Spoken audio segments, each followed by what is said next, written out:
Welcome back to another episode of What's on the Bench. Today I'm going to be doing something that I've never done before. I'm going to make a knife, comma. I'm going to make a knife out of this metal right here. It is different than the normal metal that I use in that it is only 1 millimeter thick. This metal bends easy. The metal that I normally use doesn't bend easy. The concern is when I put it in the quench, heat it up and quench it, that it turns into a banana. The thinner the metal, the more apt you are to get some bend to it. You don't want a knife that's got a bent blade to it like that. You can't cut in straight lines. I've got to do my best. Look, see there, it's even bent from me just doing that. What I've got to do is I've got to cut my profiles out of this first. I'm not going to do any grinding at all prior to heat treating it because I've only got 1 millimeter. That doesn't leave me much margin of error. If I make any mistakes on cutting my bevels in, I'm done. I've only got basically 1/2 millimeter on each side of this blade to grind in. No mistakes whatsoever. Thicker metal, I've got plenty of space that if I make an oops, okay, I can grind it out. So here we go. Let's hope I don't make any mistakes. All right, let's go ahead and cut our knife blanks.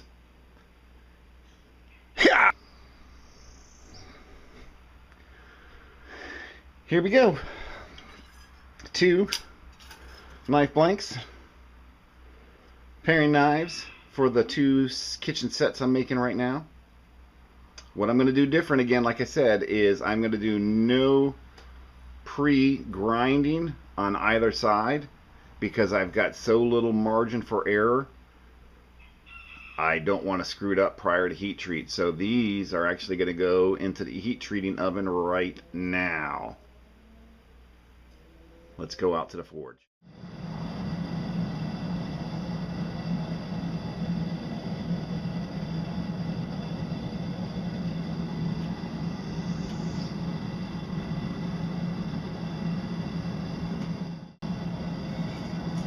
This normally takes just a few minutes.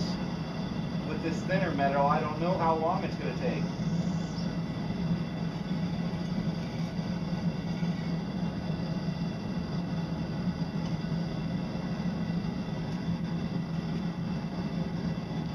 Let that warm up.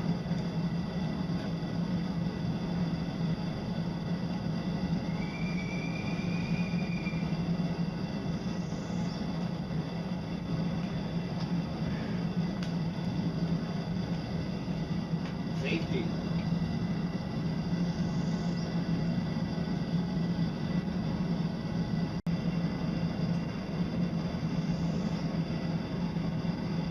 Not magnetic anymore.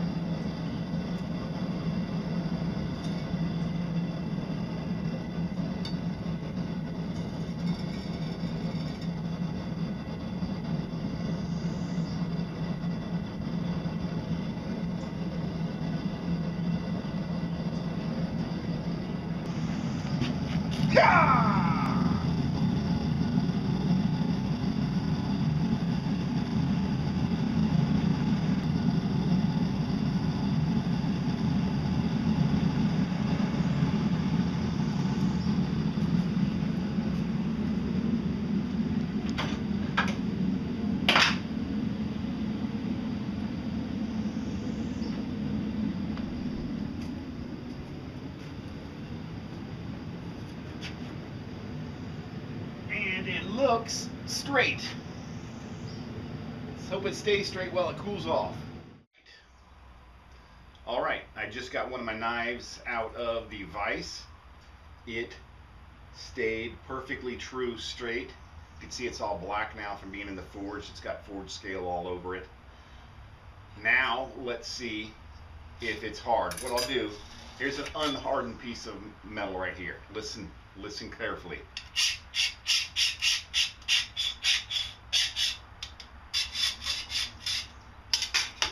Let's see if it's hard.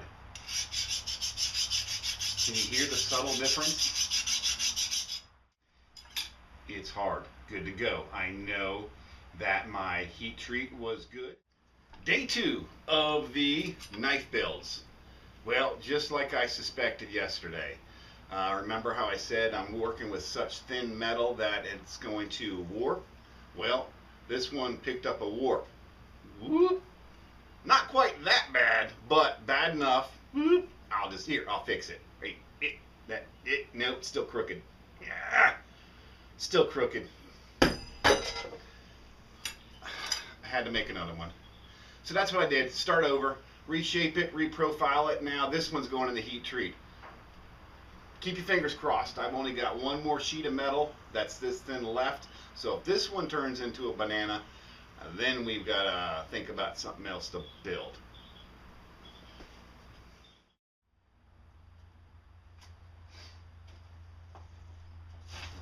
All right, just took it out of the vise. Let's check and see. Is it straight?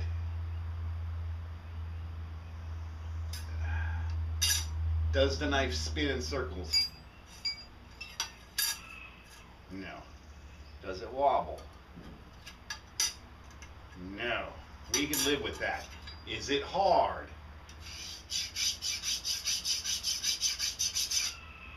Does it sound different than this?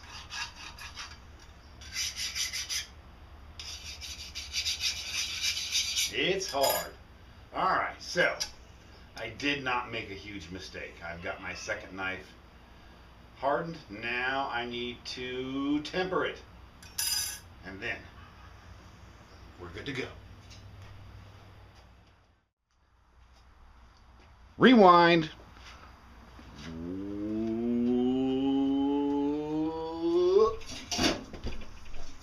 Who moved my chair? Stop moving my stuff. Sorry about that. We're not out of the woods yet. I still have to cut in my cutting edge. 1 millimeter thick blade. I have to take off a 1/2 millimeter on this side, 1/2 millimeter on this side.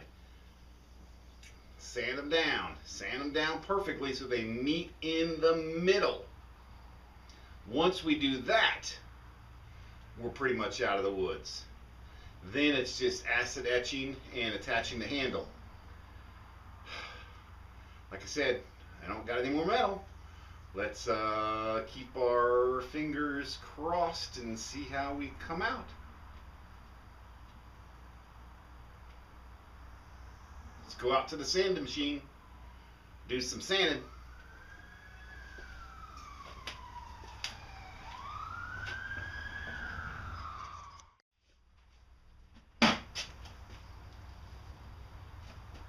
The cops gone yet? Did you hear those sirens? I had to hide under the desk. Now let's go out to the sanding machine and sand some stuff.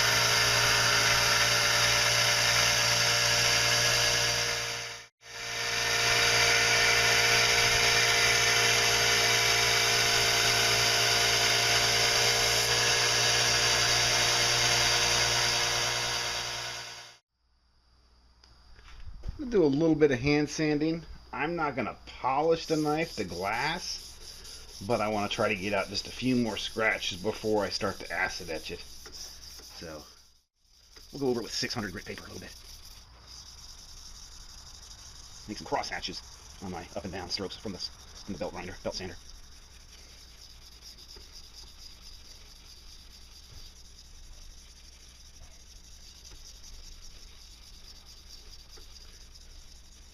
Flip it over here, so do the other side.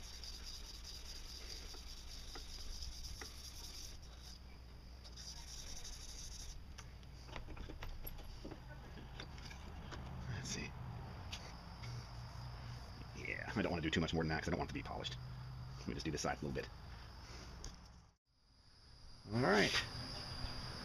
Second knife is now in the acid wash, and again, my acid is vinegar. I don't like to use harmful acids because I just dump it on the grass, on weeds when I'm done, and it does exactly what I want it to. It gives it a frosted silver look. Why is the handle black? Because that is going to be covered by the handle material, and I don't need to waste sandpaper getting off forge scale on an area that doesn't need to have it taken off. Here we go. Alright, we'll hook back up when it's time to do some handles, and it's probably going to be right about now. Both knives are ready for handle material.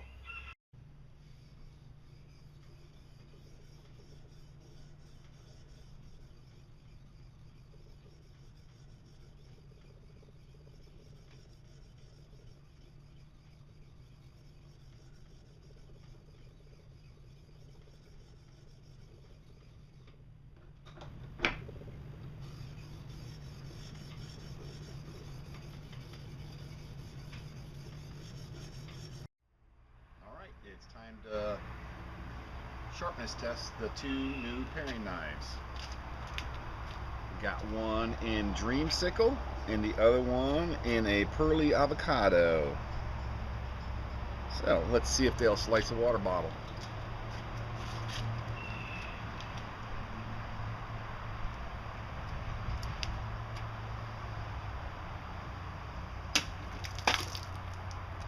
That's sharp. Wow.